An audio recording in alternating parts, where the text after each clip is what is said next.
How would you define tabletop gaming? Game that's on the table. I think it's all in the name, like card games, board games, D&D, anything that's like simple classics like Monopoly to anything as complex as HeroScape. I would define tabletop gaming as any form of games, cards, figure building, deck building. A union of people coming together to do something fun together. It's something that kind of brings people, a group of people together. Anything that is played, with a group of people, actually interacting at a table. Games that happen on top of a table. you get a bunch of people, sit around a table, and play board games on the top of the table. It's or just games on the table, tabletop gaming. I have been playing games ever since I've been a child. We would play simple children's board games like Trouble or Sorry or things like that. And then as you got older, we played a lot of card games. But true tabletop gaming, I think, is an interest that my father and I shared. I've played Monopoly as a kid and, like Uno and stuff like that. But it wasn't until my sophomore year in high school that I actually learned the term tabletop. I consider myself to be quite knowledgeable. In a limited field, I know a lot about the games that I like, but other people are better at finding new ones. More familiar than I would like to be. I think I would know more than your average bear. I would say I'm pretty familiar, but I'm not, exclusively board games kind of guy. I consider myself very familiar with tabletop games. I play a lot of games. I like to try out new games. I like games. I have a lot of experience with tabletop role-playing. I got my start with Dungeons and Dragons, the most popular form of that. But now I play, more niche systems. As a child, I grew up with the regular kind of boring games that have been around forever. Like Scrabble and Monopoly. So that's what I thought of as board games, Until you actually introduced me to the new tabletop games, which were like young and fresh and modern and fun, actually. Elopement. If Mr. Wickham is already married, you narrowly escape and your turn ends now. Yeah, it's just I've been playing board games and tabletop games since I was like 4? I've been playing tabletop games for most of my life with my family and friends, so... Haven't we all? Yeah. Playing games with my family and stuff, I haven't really gotten to playing board games on like a regular basis until I got to college because you really can't play that many board games with 2 people. I got like one brother and my family's busy, so. 3. Yes, exactly. Favorite games, Dungeons and Dragons, Dark Souls board game. I like cooperative games where you're working with other people. I enjoy the Forbidden Island, Forbidden Desert games. I think my favorite games are just anything you can play cooperatively. I just like communicating with a group. I like a lot of long-term strategy types of games. Well, I like Married Mr. Darcy because I know the story so well. I enjoy games where you can kind of cooperate, although competitive games are fine. I really loved the role-playing games. As I mentioned earlier, I really enjoy the story element of those, getting to create a character in a world and interact within that world. I'm a very logical thinker, so I enjoy games that have some sort of logic behind them, like old style board games based off of D&D and various natures like that, or stuff that has a determined goal, you just need to figure out how to get there. Those types of board games. So ones with an element of strategy to them and things like that. Do you find you prefer cooperative over competitive, or? I don't mind either. I can definitely be a very conniving person, but it's just you would have to face off against me. And I'd be like, yeah, I have the stats to kill you with this, or I could kill you with that, and I'd just be like, well, what am I gonna do? That's for you to figure out, and for me to have you guess wrong. I get how that's fun, But like, it's just not me. It's not for you. I feel like a complete shitbag whenever I am that person. I'm like, I don't like me right now. Least favorite type of game would be the type that is too reliant on luck, not a lot of planning on the player's part, and just unnecessary punishment. I do like Pandemic. That's a really cool game, but one of the favorite board games I've been playing in a while is Red Dragon Inn. And it's a card game, but you just sit around with friends and you have the option of getting into character and just saying the names of every card you throw down or something. I return, more pious than before. You should have 28 hours. I like cooperative games, but I also like being able to dick over my friends and just have fun, just crapping on them. I'm a fan of Red Dragon Inn because what you can do is entirely based on your cards, but you know what cards are in your deck. Like, I'm not a competitive person, so anything with anything that's really stressful. Like, I think of when we played Captain Sonar, and I just it really stressed me out. And I was like, no, never mind. This is not the game for me.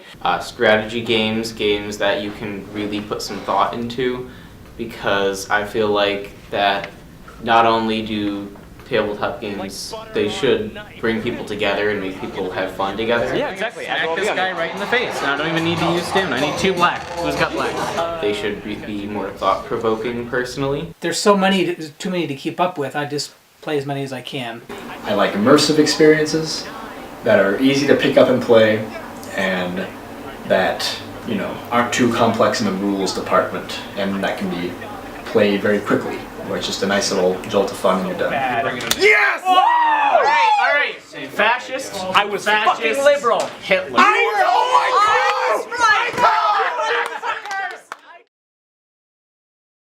I would describe myself as being introverted. So I had 1 or 2 close friends growing up, but that was enough. I wasn't a child who craved lots and lots of friends. I was always a shy kid. I never really wanted to talk much, and I would have a few friends. I was probably the most awkward individual who ever lived. So 3rd grade, I wasn't really the most social person, but beyond that, I had my solid 6 group of people I hung out with. I was the type who didn't have a whole lot of close friends, but I mingled with sort of all the friend groups. Everyone's second or third best friend. I was very, very introverted. I didn't pick up very well on social cues, so I didn't make a lot of friends. I had a couple more once I got to high school. The first half of my life, I lived fairly socially.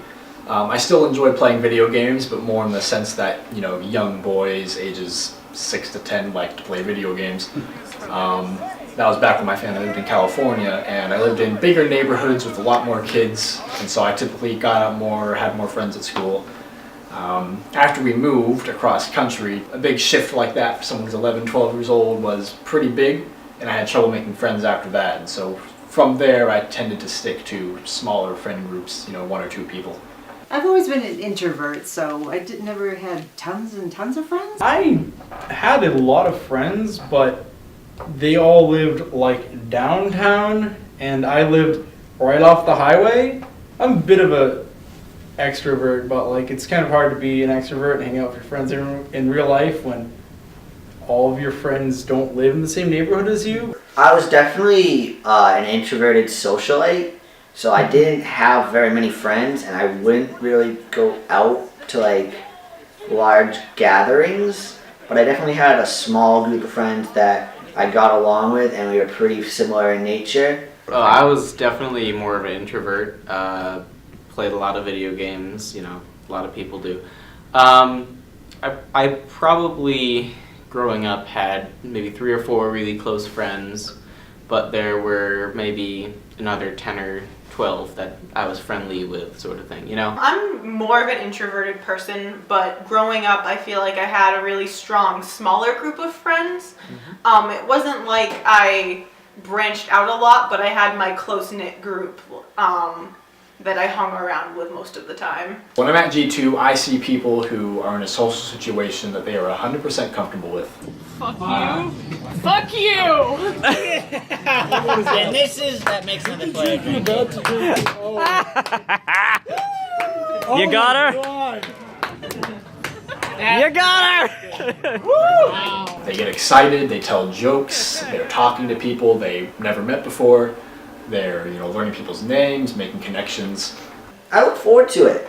I look forward to it every week because I've definitely made a lot of connections with people in G2. The longer you play a game, they're more likely to talk to you more, so it's definitely a comfortability thing. Yeah, you got some good options. Alright. Drinking contest! Oh, are you both gonna go out at once? I think you're both gonna go out at once.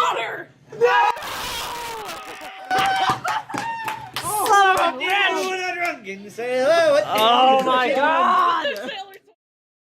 I know tabletop gaming definitely has affected me, which is that I get along with a lot more people. It's forced me to kind of think more cooperatively. It was just a good way for me to actually like hang out with my friends outside of like school and things. It'd be like, hey, come over, let's play a video game, let's play a board game, let's do something. Because I've never been the most outdoorsy person. I like to hang out with different groups socially, so I think it definitely helped me understand the world a different way that I wouldn't have if I never went to Gamers Guild. I guess it's changed my lifestyle a bit. Spend much more time thinking about games that I didn't know existed prior. It's helped me, I guess, relax a bit more, just being able to like hang out like every Friday or every Thursday or something with people. They tend to be less stressed generally too. I can certainly say I've seen cases of where it's impacted people quite a lot, but for me, I'd say it's been more of a casual experience.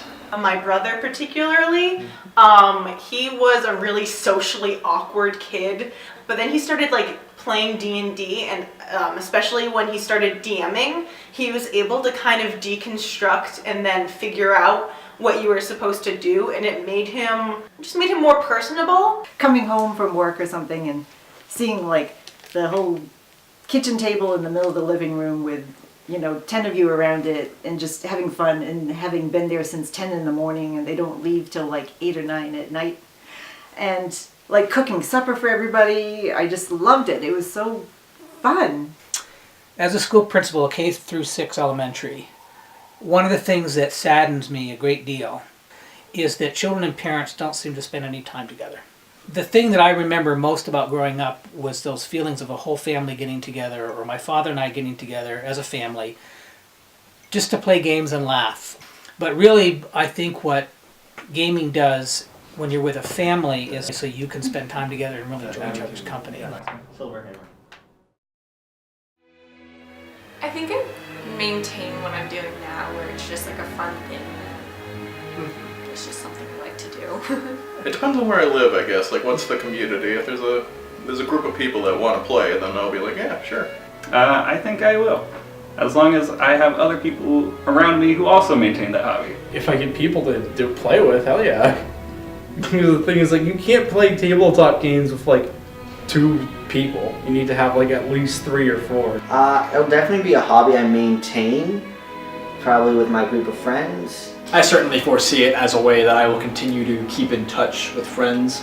Yeah, definitely. I have so much fun doing it, so it's hard to think of a time when I wouldn't be doing it. Yeah, I do. Pretty straightforward, but yeah, I can't really see myself giving up the tabletop in the future. Yes, I think it would be sad and tragic if I stopped for any reason, really. Like, I can't imagine why I wouldn't.